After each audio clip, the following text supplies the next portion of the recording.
Hello, everybody. Today I'm here with Zach Buhager, who is with Interfaith Outreach, one of our community partners for the Lake Minnetonka Triathlon. So, Zach, my very first question, so that we can know a little bit more about you, is what is your role at Interfaith? Of course. Well, thanks for having me, Mike.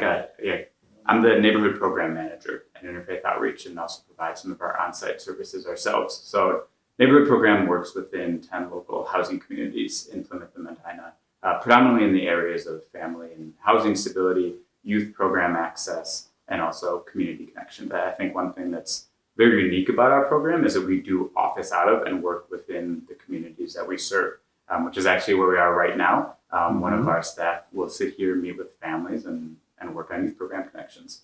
So, can you give us a little bit more detail about the impact and even just the basics of how the neighborhood youth scholarship program works? Yeah. Oh, of course. So our program scholarship can be used as a form of financial assistance for the program fee to a youth enrichment program. Really, the goal of the program is to be connecting youth to programs of their choice and something that's just going to allow room for them to grow and aid in their development. So we do see a wide variety of interests in programs. Could be anything from a skateboarding camp to a summer basketball program, swimming lessons, or even fashion design. Goal again is just follow the interest of the youth and the families. And if there's something they either want to try new, expose themselves to new opportunity, we are all here for that. It's the same thing with skill building. And so this scholarship can provide access to programs, again, for that opportunity or continued skill building. And one of the areas we see that there's just real world implications that, kids will face. And I think of water safety being one of them. A huge interest we hear is swimming lessons. And lots of families want their kids in swimming lessons. Lots of kids want to be in the pool. And we're in Minnesota. There's a lot of lakes around, but knowing how to swim and being around the water is important. And I mean, there's safety components to this too. Absolutely. And obviously we're talking about triathlon, and one leg of the triathlon is swimming. So again, it kind of, that sort of program aligns to, to the nature of our event. The one thing I love about the program is it's focused on the interest of the child, what they want to do. So often, a lot of times programs are focused on what other people want the child to do.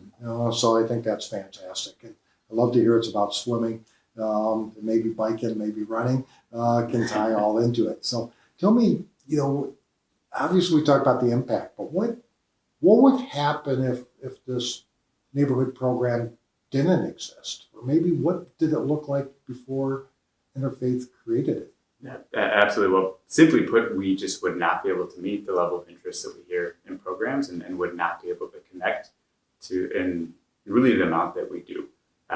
Just to give an example here, just this spring alone, our team has connected 90 youth to scholarships only for summer programs. And I can say that these are ongoing just because the interest continues. And like I mentioned before, there are real world implications. I think of the swimming and what that can mean for water safety, and think about what a child's experience is when they get to go try an engineering program, build something with their hands, build a robot in like a 3D printing class. You can't recreate those elsewhere. Mm-hmm.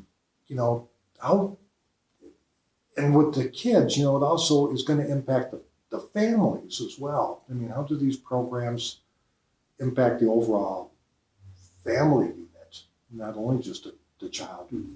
Yeah, absolutely. So, of course, in the end, child's going to be attending the program, but it's often not just the financial components of this. There's so many high-quality program providers in the area, mm-hmm. and registrations can be complicated. They can be cumbersome. A big focus of our team is sitting down with the family, one-on-one, going over registration, talking to the child about what they're interested in, sitting down with our computers and walking them through the registration. It's another component of that access, and then what it takes to actually complete a registration. It's not only the financial components. Of course, that's an important part of it, mm-hmm. But it's kind of that whole package. And if we're not sitting down one-on-one with the family, we might have a larger scale registration event to bring out these partners that we hear families are interested in and allow space for the families to talk directly to the partner. They can go sit down with someone from the city of Plymouth, Parks and Rec, talk about the swimming lessons, talk to someone about what their childhood experience at basketball camp. Again, not something we can do. We're not that expert. We can help try to make that happen. And so I think that can be incredibly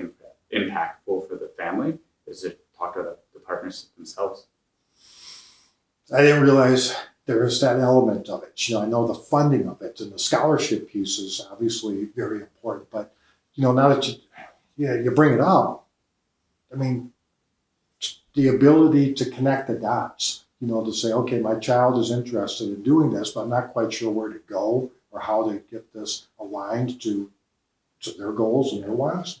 So that's fantastic. It really it makes the idea turn into an actual event for the child, which sometimes is hard to get that to accomplish. A question that I like to ask people: what inspires you, Zach? What keeps you motivated to keep doing this?